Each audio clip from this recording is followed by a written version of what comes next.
آج ہم شروع کر رہے ہیں حمد کے اشعار پڑھیں گے آج ہم، اور اس کی تشریح بھی ساتھ ساتھ کریں گے۔ یعنی پہلے 3 اشعار آج کریں گے اور انشاءاللہ بقیہ جو اشعار ہمارے باقی ہوں گے وہ ہم کل کے لیکچر میں کریں گے۔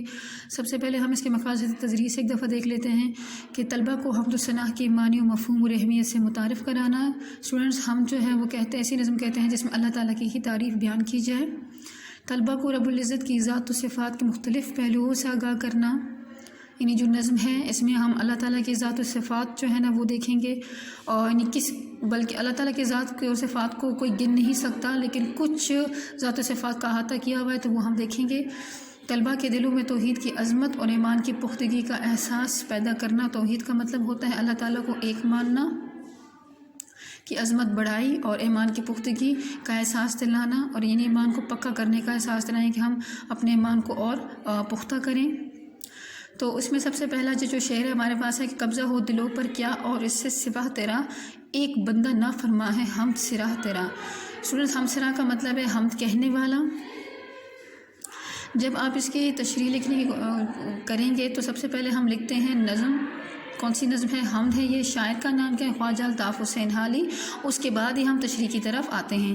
اسٹوڈنٹس کوئی بھی شعر ہو تو آپ نے سب سے پہلے اس کا مین آئیڈیا اپنے ذہن میں رکھنا ہے کہ وہ کہنا کیا چاہ رہے ہیں، اس میں جو شاعر ہیں وہ کیا کہنا چاہ رہے ہیں، اور اس میں آپ نے شاعر کا نام بھی یاد رکھنا ہے۔ تشریح کرتے ہوئے آپ کو یہ 4 چیزیں لکھنی ہوتی ہیں ساتھ ساتھ۔ اس شعر میں خواجہ الطاف حسین حالی اللہ تعالیٰ کی حاکمیت اور اس کی صفات بیان کرتے ہوئے کہتے ہیں کہ اللہ ہمارا خالق و مالک ہے، اللہ تعالیٰ ہر شے کا مالک ہے، وہ ہر چیز پر قادر ہے۔ یعنی اب یہاں پہ تو انہوں نے دلوں کا ذکر کیا ہوا ہے، لیکن اللہ تعالیٰ کا جو اللہ تعالیٰ کی قدرت تو ہر چیز پر ہے۔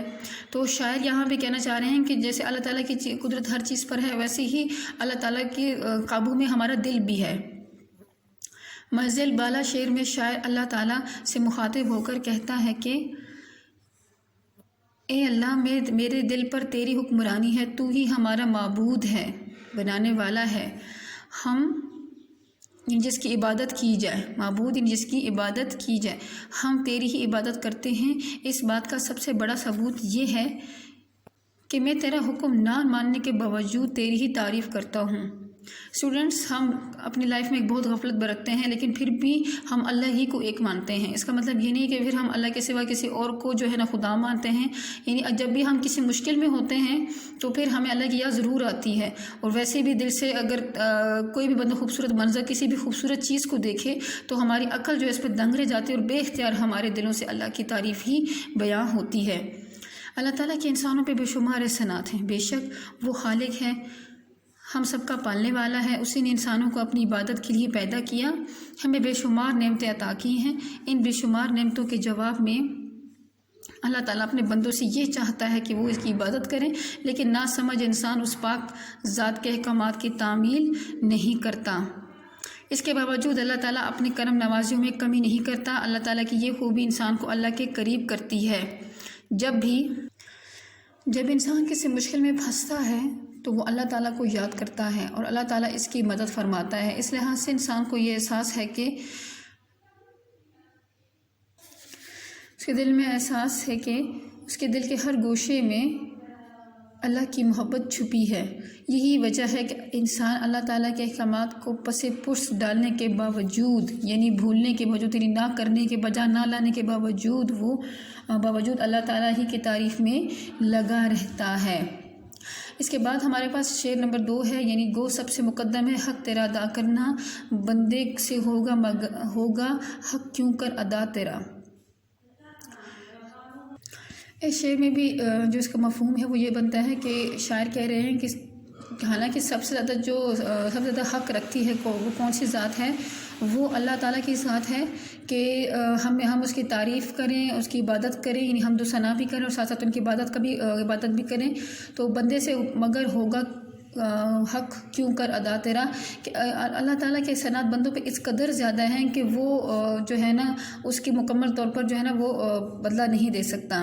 تو یہاں پہ ہم تشریح کی وضاحت سے دیکھتے ہیں کہ اگر ہم اللہ کی نعمتوں کا شمار کریں تو ان کا شمار نہیں کر سکتے، یعنی جتنی نعمتیں ہیں نا اس حساب سے ہم اس کی تعریف ہیں یا وہ عبادت ہے وہ نہیں کر پائیں گے۔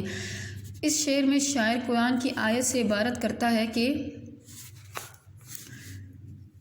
ہم اپنے رب کی کون کون سی نعمتوں کو جھٹلائیں گے۔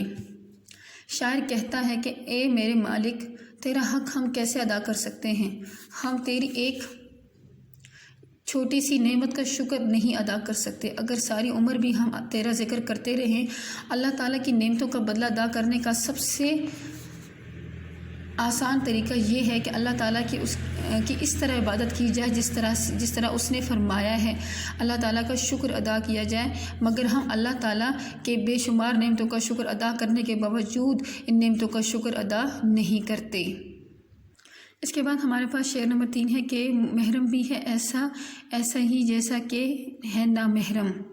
محرم اسے کہتے ہیں کہ جو ہمیں دکھائی دیتا ہے، یا اور دوسرے اس کے معنی یہ ہیں کہ جس سے ہمیں پردہ کرنے کی ضرورت نہیں، وہ جس میں پردہ نہیں ہوتا۔ اور نامحرم وہ ہے جو دکھائی نہ دے، یا دوسرے سے جو ریئل معنی ہیں وہ یہ ہیں کہ جس سے آپ کا پردہ ہوتا ہے۔ کچھ کہہ نہ سکا یہاں جس پر یہاں بھید کھلا تیرا، بھید راز کو کہتے ہیں۔ تو اسٹوڈنٹس اب ہم اس کی تشریح کریں گے ساتھ ساتھ۔ اسٹوڈنٹس یہاں پہ آپ کے لیے میں نے ایک سپورٹنگ شعر دوسرا لکھے، جب آپ سے تشریح کریں گے تو ساتھ میں یہ شعر بھی لکھیے گا۔ کوئی تو ہے جو نظام ہستی چلا رہا ہے، وہی خدا ہے، دکھائی بھی جو نہ دے نظر بھی جو آ رہا ہے وہی خدا ہے۔ اللہ تعالیٰ قرآن مجید میں فرماتے ہیں کہ یہ کائنات تمہارے لیے ہے، تم اسے مسخر کرو، تسخیر کرو، اس کو سمجھو، اس کو پانے کی کوشش کرو۔ سورج کے نکلنے اور دن رات کے آپس میں بدل کر آنے میں عقلمندوں کے لیے نشانیاں ہیں۔ اللہ تعالیٰ کی ذات سب سے بڑی رازداں ہے۔ توحید پر، توحید الرسالت پر، بابت پر پرست، پھر ہم دوبارہ اس لائن کو کریں گے۔ توحید پرست ہو یا بت پرست ہو، زاہد ہو یا سب اس کی تخلیق ہیں، وہ لوگ جو اپنے آپ میں مگن رہتے ہیں، اللہ تعالیٰ کی تخلیقات کو دیکھتے ہوئے بھی اللہ تعالیٰ کی کھوج نہیں کرتے، وہ دنیا کے ہو کر رہ جاتے ہیں۔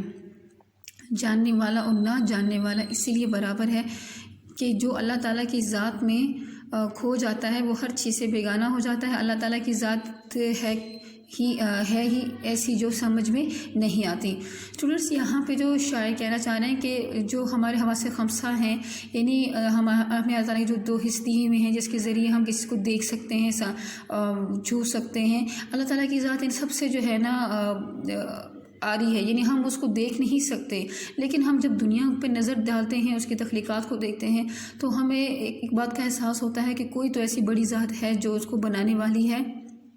تو اس سے ہمیں جو ہے نا ان کے ہونے کا احساس ہوتا ہے۔ بظاہر تو ہمیں اپنی آنکھوں سے دکھائی نہیں دے رہی اللہ تعالیٰ کی ذات، اور نہ ہی ہم اس کو چھو سکتے ہیں، یعنی کہ کوئی فزیکل وجود نہیں ہمیں دکھتا، لیکن اللہ تعالیٰ نے جو چیزیں بنائی، پوری دنیا بنائی، اس کو دیکھ کر یہ احساس ضرور ہوتا ہے کہ کوئی ایسی ذات ضرور ہے جو اس قدر بڑی ہے اور عظیم ذات ہے کہ وہ سب چیزوں کو بنا بھی رہی ہے، اور دن رات سورج چاند سب کو اپنے کنٹرول میں رکھا ہوا ہے۔ یعنی کوئی بھی ایسی چیزیں جو اپنے مدار سے ہٹ نہیں سکتی، اور زندگی جس چیز کی جو روٹین ہے وہ چل رہی ہے۔ اور اتنی بڑی جو دنیا ہے اور اس میں جتنی آبادی ہے، سب کو پالنے والا، رزق دینے والا بھی ایک بڑی ذات ہی ہو سکتی ہے جو اس کا بندوبست کرتا ہے۔ تو اسٹوڈنٹس یہ اشعار ہیں کچھ، آپ نے اگر کوئی بھی آپ کو اس طرح ریلیٹڈ اشعار ملتے ہیں ساتھ ساتھ تو وہ آپ ضرور لکھ سکتے ہیں ساتھ ساتھ، اور اپنی تشریح اپنی ہوم ورک کاپی پہ بھی لکھنی ہے اور اس کو اچھے سے سمجھنے کی کوشش کرنی ہے۔ اسٹوڈنٹس جو بھی شعر ہو پہلے آپ نے اس کا پوائنٹ آف ویو سمجھنا ہے کہ وہ کیا کہہ رہے ہیں، پھر آپ اس کو جو ہے نا ایکسپلین کر دیجیے، اپنے الفاظ میں بیٹا کریں، اس کو 2-3 دفعہ پڑھیں، اس کو سمجھیں، اور پھر آپ نے تشریح اپنے الفاظ میں لکھنی ہے۔ ہاں جب میں نے آپ کو بتایا کہ شاعر کا نام اور یا نظم کون سی ہے تو وہ آپ نے ساتھ ساتھ ضرور لکھنی ہے، اور وہ اس میں غلطی نہیں ہونی چاہیے۔ اپنا بہت خیال رکھیے گا۔ اللہ حافظ۔